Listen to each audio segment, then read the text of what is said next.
नमः शिवाय। श्री महालक्ष्मी नमः। नमो भगवते वासुदेवाय। जय मां सरस्वती। जय श्री कृष्ण। राधे राधे। आप सभी को माघ मास कृष्ण पक्ष षटतिला एकादशी और मकर संक्रांति की ढेरों शुभकामनाएं। इस बार मकर संक्रांति के दिन ही षटतिला एकादशी भी पड़ रही है, तो इसलिए प्रश्न आता है कि अगर खिचड़ी का दान हम मकर संक्रांति पर दे रहे हैं, लेकिन इस बार एकादशी है, तो क्या एकादशी वाले दिन मकर संक्रांति के निमित्त खिचड़ी का दान देना चाहिए या नहीं देना चाहिए? एकादशी के दिन हम उन चीजों का दान नहीं देते हैं जिसका प्रयोग हम एकादशी के दिन नहीं करते हैं। यानी कि एकादशी के उपवास में हम किसी भी प्रकार के अन्न का उपयोग नहीं करते हैं, और इसलिए अन्न का दान एकादशी के दिन नहीं दिया जाता है। तो इसलिए इस बार क्योंकि मकर संक्रांति और एकादशी दोनों का संयोग हो रहा है, तो ऐसे में मकर संक्रांति के उपलक्ष्य में दिया जाने वाला खिचड़ी का दान आप इस बार षटतिला एकादशी के दिन ना दें तो ज्यादा अच्छा है। मकर संक्रांति के उपलक्ष्य में यह खिचड़ी का दान आप अगले दिन यानी कि 15 जनवरी को दे सकते हैं। इस दिन संक्रांति काल भी रहेगा और एकादशी तिथि भी समाप्त हो जाएगी। तो इस प्रकार से बिना किसी अपराध के आप 15 जनवरी को खिचड़ी का दान दे सकते हैं, और मकर संक्रांति वाले दिन यानी 14 जनवरी को षटतिला एकादशी के दिन आप अधिक से अधिक तिल, गुड़, वस्त्र, धातु, धन इत्यादि का दान दे सकते हैं। षटतिला एकादशी में तो वैसे भी हम 6 प्रकार से तिल का प्रयोग करते हैं, और उसमें से एक होता है तिल का दान देना। तो इसलिए इस बार मकर संक्रांति में तिल का दान देना अत्यंत शुभ बताया गया है। तो इस प्रकार से इस बार की मकर संक्रांति विशेष है, इसलिए आप तिल का दान दें, गुड़ का दान दें, अन्य फल, सूखा मेवा इत्यादि इन सभी का दान दें, लेकिन खिचड़ी का जो दान है वो आप अगले दिन 15 जनवरी को दें। माघ मास के कृष्ण पक्ष की जो एकादशी है उसको षटतिला एकादशी कहा जाता है। यह एकादशी सभी पापों का नाश करने वाली है। यह मनुष्य को मोक्ष देने वाली है, और उससे भी बढ़कर यह मनुष्य को जब आप वैकुंठ जाते हैं, स्वर्ग में जाते हैं, यह तो वहां भोजन देने वाली है, उत्तम सुविधाएं देने वाली है। और जो मनुष्य इस जीवन में इसका व्रत करता है वह इस जीवन में जीते जी ही सभी भोगों को भोग लेता है, उत्तम सुख प्राप्त करता है। एकादशी महत्वपूर्ण इसलिए भी है क्योंकि अगर हम जगत की बात करें तो आज के समय पर सबसे अधिक जो पाप कर्म हो रहा है वो है ईर्ष्या का। ईर्ष्या हर ओर फैली हुई है। हर किसी को किसी ना किसी से ईर्ष्या होती है, किसी को किसी की तरक्की से, किसी को किसी की सुंदरता से, किसी को किसी के रिश्ते से। ईर्ष्या बहुत है, और ईर्ष्या जो है वो बड़ा पाप है। ईर्ष्या से जो पाप उत्पन्न होता है वो षटतिला एकादशी के व्रत पुण्य से नष्ट हो जाता है। इसकी महिमा बताते हुए कहते हैं कि जो मनुष्य षटतिला एकादशी का व्रत करते हैं, पूजन करते हैं, वे ब्रह्म हत्या, पराये धन की चोरी, दूसरे की उन्नति को देखकर ईर्ष्या करने का पाप और अनेक प्रकार के व्यसनों में फंसे होने के बाद भी नरक को प्राप्त करते उनके सभी पापों का नाश हो जाता है। इसका कारण क्या है? इसका कारण है षटतिला एकादशी। जैसी पुराण कहते हैं कि हे जैमिनी, ये एक गुप्त रहस्य है जिसके विषय में अधिक लोगों को जानकारी नहीं है। जब जैमिनी से पूछा गया कि हे जैमिनीश्वर, एकादशी कैसे करनी चाहिए, क्या इसके नियम हैं और किस प्रकार से इसके व्रत को पूर्ण करना चाहिए, तो शास्त्रों में वर्णन मिलता है कि एकादशी से पूर्व पहले दिन ही कुछ नियमों का पालन करना चाहिए, जिसमें कुछ त्याग प्रमुख कहे गए हैं। जैसे अन्न का त्याग है, एक वक्त का आहार लेना चाहिए, लहसुन, प्याज आदि का त्याग कर देना चाहिए, तामसिक पदार्थों का त्याग एक दिन पूर्व ही कर देना चाहिए, शहद का प्रयोग वर्जित कहा गया है, और एक दिन पूर्व ही मनुष्य को कांसे के पात्र का प्रयोग बंद कर देना चाहिए, शुद्ध चित्त होकर ब्रह्मचर्य धारण करना चाहिए, और एकादशी के दिन सुबह उठकर पवित्र स्नान करना चाहिए, और विधि विधान से भगवान नारायण का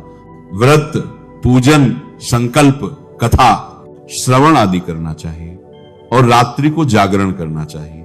ये तो सार रूप में मैंने आपको बताया जो पुराणों में लिखा है, क्योंकि यहां पर जो बड़ी जानकारी मैं आपको देने जा रहा हूं वो ये कि इस एकादशी पर तिल के 6 प्रयोग कहे गए हैं। इसका नाम क्या है? षट तिला। षट मतलब 6 तिल का प्रयोग इस एकादशी में महत्वपूर्ण है, इसीलिए इसको षट तिला एकादशी कहा जाता है। अब बात आती है कि वो 6 तिल के प्रयोग है कौन कौन से, कहां कहां तिल को प्रयोग करना है, किस प्रकार से इसका इस्तेमाल होगा और कैसे आप इसका पुण्य फल संपूर्ण रूप से प्राप्त कर सकते हैं। सबसे पहला है तिल से स्नान। तिल युक्त जल से आपने स्नान करना है। स्नान जब आप सुबह नहाने के लिए पानी भरेंगे ना, तो बाल्टी को अच्छे से लीजिए, साफ कीजिए, उसमें पहले थोड़ा गंगा जल भरिए, फिर थोड़े से तिल डालिए उसमें, और उसके बाद जल भर के उससे स्नान कीजिए। तिल युक्त जो स्नान होगा, तिल स्नान, इसमें काले तिल मिले तो उत्तम है, काले ना मिले तो आप सफेद भी उपयोग कर सकते हैं। स्नान के समय जो साबुन आदि आप प्रयोग करते हैं वह ना कीजिएगा। उनके स्थान पर तिल का उबटन कहा गया है, शरीर पर लगाना चाहिए। तिल का उबटन मैं समय से पहले आपको जानकारी दे रहा हूं, जिससे कि आप पहले ही इसकी तैयारी कर लें। तिल का उबटन आपको प्रयोग करना चाहिए। इस प्रकार आपने स्नान कर लिया। स्नान करने के बाद जो आप पूजन आदि करेंगे, एकादशी की पूजा करेंगे, उसकी विधि मैं आपको अलग से बताऊंगा। तिल का तीसरा प्रयोग यहां बता रहा हूं आपको, तिल का हवन। तो आपने एक हवन करना है। छोटी सामग्री जो बनाते हैं ना, उसमें काले तिल डलते ही हैं। जब भी आप हवन करते हैं तो सामग्री में काले तिल डाले जाते हैं, तो उसका हवन करना चाहिए। आपको हवन कैसे करेंगे? आप छोटा हवन कर सकते हैं। 5वां कहा गया है तिल का भोजन। अब तिल का जो भोजन है वह षटतिला एकादशी को नहीं, ये भोजन आप करेंगे पारण वाले दिन, व्रत खोलेंगे इससे। और छठा रहेगा तिल का दान। ये 6 प्रयोग जो हैं प्रमुख रूप से षटतिला एकादशी पर कहे गए हैं। तो तिल से आपने स्नान करना है, तिल का ही उबटन प्रयोग करना है, तिल से हवन करना है। हवन कैसे करेंगे मैंने पहले बताया है, यहां फिर बता दूं कि सामग्री बनाइएगा। हवन की 5 में मंत्र बता रहा हूं, 5 मंत्रों के कम से कम 5-5 आहुति दीजिएगा। अधिक जो भी आप 11-21 दे पाए दे सकते हैं। मंत्र आप एक बार ध्यान से सुन लीजिए। ओम देवताभ्यः नमः स्वाहा, ओम देवताभ्यः नमः स्वाहा। पहला यह, इसकी 5 या 11 आहुति। फिर स्थान देवता, ओम स्थान देवताभ्यः नमः स्वाहा, ओम स्थान देवताभ्यः नमः स्वाहा।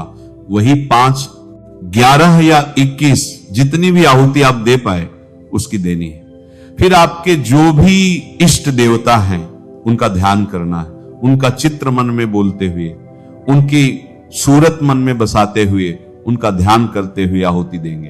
ओम इष्ट देवताभ्य नमः स्वाहा, ओम। इसके बाद आपको कुल देवता के नाम की आहुति देनी है। जो आपकी कुल देवी है या कुल देवता है उनका ध्यान कीजिएगा और उनकी आहुति दीजिएगा। और अंत में भगवान लक्ष्मी नारायण की आहुति देंगे, उनका ध्यान कीजिए। ओम लक्ष्मी नारायणाय नमः स्वाहा, ओम लक्ष्मी नारायणाय नमः स्वाहा। इस प्रकार से ये 5 मंत्र हैं जिनकी आपको आहुति अवश्य देनी है। इसके अतिरिक्त आप चाहे तो महामृत्युंजय मंत्र से आहुति दे सकते हैं। पूरी 1 माला 5 माला की आप अगर कर सके तो गायत्री मंत्र आहुति दे सकते हैं। जितनी भी आप 1 माला 5 माला 7 करना चाहे उतनी, पर ये जो मैंने बताए हैं 5 मंत्र, इनका अवश्य करना चाहिए। ये वह हवन है जो आपके घर के सभी क्लेशों को दूर करता है। इसमें आप जिन देवताओं को आहुति दे रहे हैं ना, वह सर्वप्रथम आते हैं। कोई भी हवन पूजन आप करेंगे तो पहले इनको पूजा ही जाएगा। इनके पहले, इनके अलावा हवन नहीं हो सकता, पहले इनको पूजेंगे। आप देखेंगे प्रमुख कौन होता है। सबसे पहले वो देवता जो आपके स्थान के देवता है। जहां आपका घर है ना, वो एक स्थान है, वहां का कोई होगा, वहां का कोई अधिपति होगा, उसको आहुति मिलनी चाहिए। जिस ग्राम में आप रहते हैं, चाहे शहरों में रहते हैं, लेकिन वह तो क्षेत्र, उस क्षेत्र का एक अधिपति देवता होता है, तो वह ग्राम देवता कहा गया है। शास्त्रों में उस ग्राम देवता को आहुति दी जानी चाहिए। यही तो है जो सबके यहां सबसे निकट रहते हैं। आपके यही तो अगर प्रसन्न रहेंगे तो आपके घर में खुशहाली रहेगी। फिर आपके इष्ट देवता आते हैं, फिर आपकी कुलदेवी आती हैं, और फिर आते हैं जगतपति नारायण, जो इस संसार को चलाने वाले हैं, जिनके कारण यह संसार है और जो इसका विनाश भी करते हैं। तो उसके बाद अंत में लक्ष्मी नारायण जी का इस प्रकार से ये आहुतियां आपने अवश्य देनी चाहिए। और ये हवन वो हवन है जो आप जितना करें उतना कल्याणकारी है। प्रत्येक अमावस्या कीजिए, पूर्णिमा कीजिए, एकादशी कीजिए। षटतिला पर तो शास्त्रों ने ही कह दिया कि करना है आपको तिलयुक्त हवन, अन्यथा आप प्रत्येक एकादशी पर भी यदि हवन करते हैं तो बड़ा उत्तम है। अब बात करते हैं इसकी पूजा विधि की। तो स्नान आदि से निवृत्त होकर स्वच्छ वस्त्र धारण करने के बाद आपने जो आपका पूजा स्थल है ना, वहां पर बैठ जाना है। सामग्री आप देख लीजिए एक बार कि क्या क्या सामग्री इसमें पूजा के लिए चाहिए, आपको वो नोट कर लीजिए, उसको एकत्र कर लीजिए। सामग्री के रूप में आपके पास भगवान श्री हरि विष्णु का कोई चित्र या प्रतिमा उनकी होनी चाहिए। उनको स्थापित करने के लिए एक चौकी लीजिएगा। चौकी पर बिछाने के लिए पीला या लाल वस्त्र लीजिएगा। पूजा में रोली, मौली, पान, सुपारी, लौंग, इलायची, धूप, दीप, नैवेद्य, पुष्प की माला हो तो माला, इत्र, जनेऊ, पंचामृत के लिए कच्चा दूध, दही, घी, शक्कर और गंगाजल। शहद का प्रयोग जो है वो एकादशी में नहीं होता है, इसका ध्यान रखिएगा। इस प्रकार से ये सामग्री है जो आपने एकत्र करनी है, इकट्ठी करनी है पूजा के लिए। ये सारी सामग्री एकत्र कीजिए और जो आपका पूजा स्थल है, जहां बैठकर आपने पूजन करना है, वहां सारी सामग्री रख दीजिए। एक लोटा लीजिए तांबे का, उसमें पहले थोड़ा गंगा जल भरिए, फिर शुद्ध जल भरिए और फूल के माध्यम से इस सभी सामग्री पर और उस स्थान पर जहां बैठकर आपने पूजन करना है, जल के छींटे दीजिए। इससे होगा क्या कि ये जो स्थान है ना, वह पवित्र हो जाएगा। ये सामग्री भी पवित्र हो जाएगी, क्योंकि सामग्री हमारे पास पहुंचने से पहले ना जाने कितने हाथों से होकर निकली है और किसने किस अवस्था में इसको छुआ है। तो भगवान को अर्पित करने से पहले इसका पवित्रीकरण किया जाना चाहिए। तो जल छींटे दीजिए। मैं यहां से मंत्र पढ़ता हूं, ओम पवित्र। इस प्रकार से आपने जल छींटे देके और स्थान को शुद्ध किया है, सामग्री को शुद्ध किया है। अब आप चौकी बिछाइए। चौकी पर जो वस्त्र है लाल या पीला आपके पास, उसको बिछाइए। उस पर भगवान नारायण की, भगवान विष्णु की जो तस्वीर या प्रतिमा आपके पास है, उसको स्थापित कीजिए, विराजमान कीजिए। उनको विराजमान करने के बाद उनके सामने घी का दिया रखिए। अगर घी दिया रख रहे हैं तो सीधे हाथ की ओर रखा जाएगा, और तेल का दिया रख रहे हैं तो वो उल्टे हाथ की ओर आपने रखना है। इस प्रकार से स्थापना करने के बाद 1 चम्मच जल अपने सीधे हाथ पे लीजिए और हाथ धो लीजिए। हाथ धो लीजिए, हाथ धो के आपने आचमन करनी है। तो 2-2 बूंद जल आपने 3 बार पीना है, एक एक मंत्र पर। ओम माधवाय नमः जल लीजिए, पी जाइए। ओम केशवाय नमः जल लीजिए, पी जाइए। ओम नारायणाय नमः जल लीजिए, पी जाइए। ओम हृषिकेशाय नमः हाथ धो लीजिए। हाथ धोने के बाद अपने आप को तिलक कीजिए, मौली बांधिए। अब हम संकल्प करते हुए भगवान का पूजन करेंगे। तो धूप और दीप जो सामने रखे हैं उनको प्रज्वलित कीजिए और व्रत पूजन का संकल्प कीजिए। संकल्प करने के लिए अपने सीधे हाथ पर जल लीजिए। 1 का सिक्का दक्षिणा के रूप में कम से कम रखिए। अधिक जो भी रखना चाहे वो रख सकते हैं। पुष्प है तो पुष्प रख लीजिए। हाथ में भगवान का ध्यान करते हैं।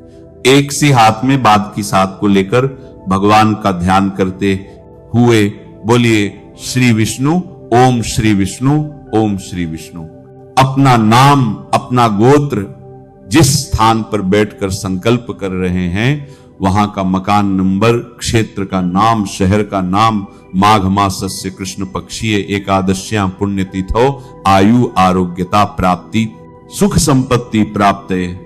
भगवान श्री हरि विष्णु प्रसन्नतार्थाय षटतिला एकादशी व्रत पूजन कथा श्रवण संकल्प श्री विष्णु, और वह संकल्प भगवान के चरणों में अर्पित कर दीजिए। इस प्रकार से आपने संकल्प करना है। जो माताएं, बहनें, भाई बंधु इस शास्त्रीय विधि से ना कर पाए, वो हाथ में जल ले, पुष्प ले, भगवान से निवेदन करना कि हे भगवान विष्णु, आज माघ कृष्ण एकादशी के दिन हम अपने जीवन को उत्तम बनाने के उद्देश्य से अच्छे स्वास्थ्य की कामना, अच्छे जीवन की कामना और जीवन के बाद मोक्ष की कामना से ये व्रत कर रहे हैं। हम इसको सफलतापूर्वक कर पाए, इतनी हमें शक्ति दीजिए और इसे स्वीकार कीजिए और वह संकल्प भगवान के चरणों में अर्पित कर दीजिएगा। ऐसे आपने संकल्प करना है। संकल्प करने के बाद भगवान विष्णु का पूजन करना है। पूजन में सूक्ष्म रूप से बताऊं तो सबसे पहले भगवान को अभ्यंग, स्नान, अर्घ्य, आचमन कराया जाएगा। तो 3 बार जल के छींटे दीजिए, पुष्प के माध्यम से या चम्मच से 3 बार जल अर्पित कीजिए। के सामने एक पात्र रख दीजिएगा, उसमें फिर उनको स्नान कराइएगा। शंख से स्नान कराते हैं तो बड़ा उत्तम रहेगा। तदोपरांत पंचामृत से स्नान कराइएगा।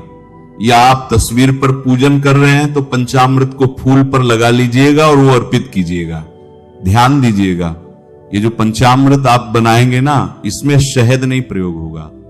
कच्चा दूध, दही, घी, शक्कर और गंगाजल यही प्रयोग होंगे।